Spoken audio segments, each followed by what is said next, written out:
Juno KIZIGENZA ubwe akubwira yuko ataratangira umuziki we yarafite inzozi zo kuzaba umukinyi w'umupira w'amaguru. Urumva ati giye ntabwo nari nzi yuko nari kuzavamo umuhanzi w'umuziki ukomeye hano mu Rwanda, ati kubera ko inzozi zanjye zari ukuba footballer, ngakina mu Mavubi cyangwa se ngakina muri APR FC no mu yandi makipe. No kuvuga ngo Juno yari codingaga atari kumwe na Knowless, bari codinga na numwe wari warahuye nundi. No kuvuga ngo Juno yari atarahura na Knowless na rimwe mu buzima bwe. Baje kuba bahura, anavuga yuko bagiranye ibihe byiza cyane.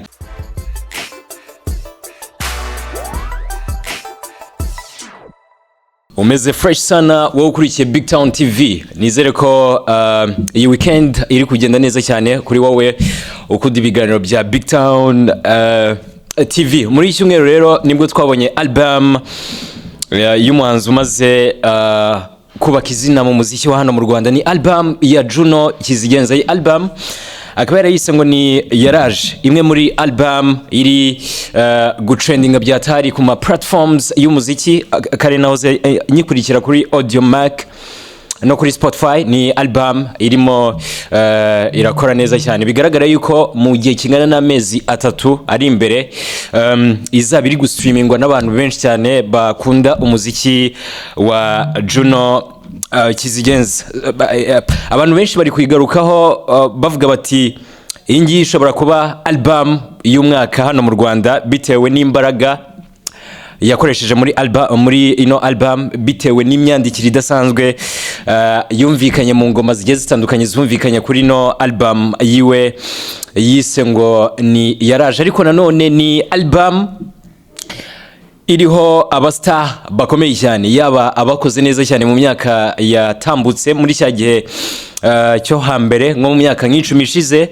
Nanone inumvikanaho n'abandi bahanzi bo muri ino new generation. Ibi ngibi rero bituma abantu benshi bagenda bayigarukaho bavuga bati iyi album ishobora kuzaba album of the year hano mu Rwanda. Ndibuze kuba mbigarukaho mu kanya.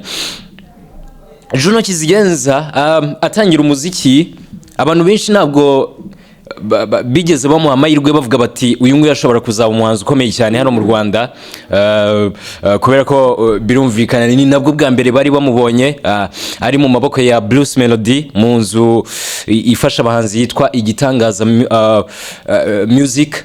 Abantu benshi ntabwo bari bazi yuko cyangwa se ntabwo bari bizeye yuko uyu Juno KIZIGENZA ashobora kugera ku rwego agezeho uno munsi rwo kuba yakora album nk'ingiri big album ishobora gutuma buri muntu wese, buri munyarwanda wese agira amatsiko yo kuba yafata umwanya we akumva ingoma zigera kuri 17 zose zumvikanye kuri ino album ya Juno KIZIGENZA. Juno KIZIGENZA ubwe akubwira yuko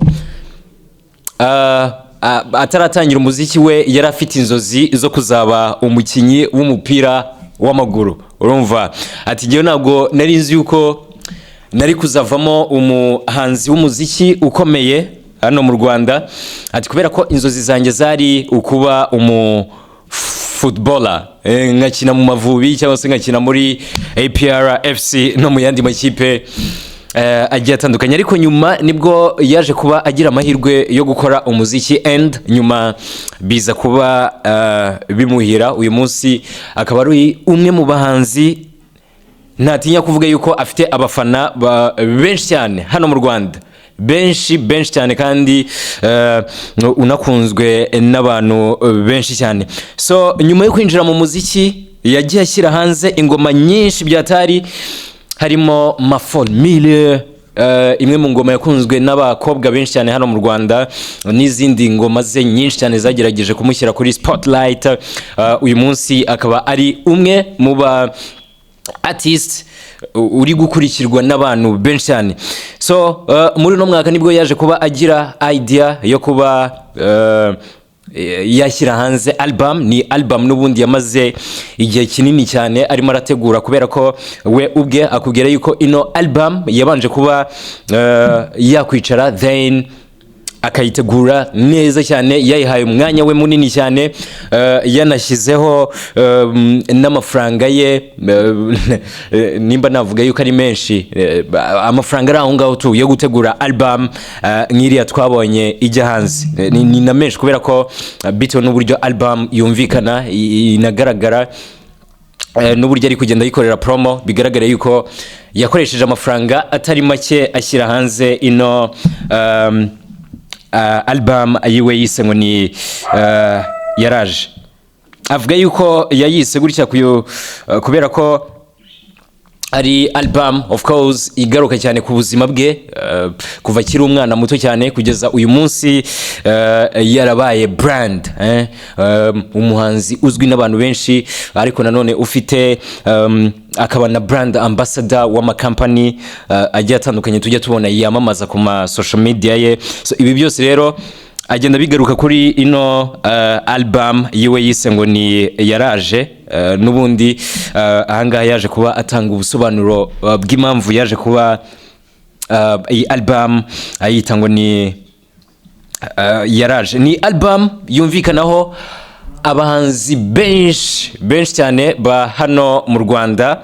Of course iyi album wumviseho umuhanzi witwa Bulldog, umuraperi ukomeye cyane hano mu Rwanda, ariko nanone twanumviseho female artist wo muri Kina Music ya Clement, na undi ni Knowless Butera. Igitangaje nuko Juno Kizigenza yaje kuba atangaza abantu benshi cyane, avuga yuko akorana na Knowless kuri no album. Ingoma of course twumvise kuri ya album yakoranye na Knowless Butera, iriya ngoma bayikora nukuvuga ngo Juno yari codingaga atari kumwe na Knowless, bari codinga na numwe wari warahuye nundi. Nukuvuga ngo Juno yari atarahura na Knowless na rimwe mu buzima bwe. So we yaje kuba ahamagara Ishimwe Clement, aramubwira ati ndashaka gukorana na Knowless kuri no album. Then Clement aza kuba abimwemerera, ariko nanone Juno aza kuba yandikira Clement kuri Instagram, aramubwira ati ndashaka yuko dukorana kuri album yanjye. So Knowless aza kuba bimwemerera, bakora ingoma ariko batari kumwe muri studio, bataranahura na rimwe mu buzima bwabo. Ibyo nabyo rero byaje kuba bitangaza abantu benshi cyane ku bakunzi b'umuziki wa Juno Kizigenza. So nyuma yaje kuba atangaza yuko yahuye na Knowless nyuma yo gukorana ino ngoma yumvikanye kuri ino brand new album, ikaba na first album ya Juno Kizigenza. Baje kuba bahura, anavuga yuko bagiranye ibihe byiza cyane. Ni na experience ikomeye cyane kuri Juno Kizigenza yo gukorana na Knowless Butera, kubera ko Knowless ni umwe mu bahanzikazi umaze gukora ibintu binini cyane hano mu Rwanda, cyane muri entertainment ya hano mu Rwanda. Ikindi umuntu uba warakoze album zigera kuri 5 mu muziki, aba ari umuntu wakoze ibintu bikomeye cyane. So Knowless Butera ni umwe mu bahanzi wumvikanye kuri iyo album ya Juno Kizigenza na Bulldog. Namukubwiye cyane ko Juno avuga yuko yakuze akunda cyane Tough Gang, akunda rap, ati rero byaranshimishije cyane kuba narakoranye na Bulldog kuri first album yanjye nashyize hanze muri uku kwezi kwa gatandatu. Album ya Juno Kizigenza iriho ingoma zigera kuri 17, harimo iya mbere yise ngo ni Yaraje, n'ubundi yitiriye ino album yiwe. Hari indi song ya kabiri yise ngo ni Umusore, of course ingi ari kumwe na Ali Sudi. Hari iya gatatu yise ngo ni Champion, iya kane yise ngo ni Rock cyangwa se Roke, iya gatanu yise ngo ni You, ari kumwe na King James. Urumva yuko yakoranye n'aba legend mu muziki w'u Rwanda. Iya gatandatu yise ngo ni Abracadabra, ingiri mirakora neza cyane hano hanze. Iya karindwi yise ngo ni Umugisha, of course yakoranye na Knowless Butera. Mu gihe iya munani yayise ngo ni isengesho. Iya 9 yitwa Mama, iya 10 yitwa Biraryoha, iya 11 Tonight, iya 12 Ikirara ari wenyine, iya 13 yayise ngo ni Overdose ari kumwe na Bulldog, nayo iri gukora neza cyane ku ma radio ndetse no ku mbuga nkoranyambaga nyinshi cyane zicuruza umuziki hano ku isi. Iya 14 yayise ngo ni My Wife, ari kumwe na Riderman. 15 La Vie, ya 16 Igitangaza ari kumwe na Kenny Soul ndetse na Bruce Melody, mu gihe iya nyuma ariyo ya 17 iyo yayihaye izina rya Zizenge.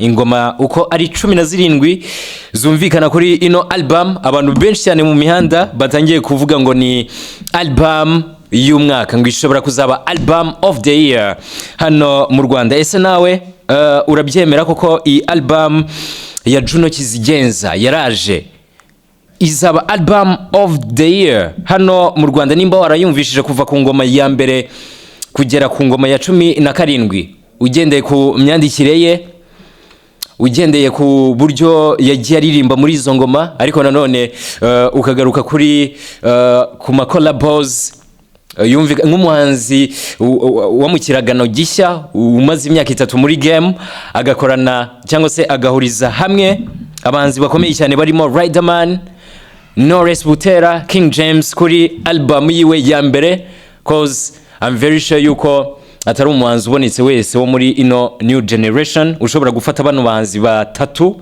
bakomeye cyane muri game then akabahuriza muri kuri album imwe, Ampris album ye ya mbere mu buzima bwe.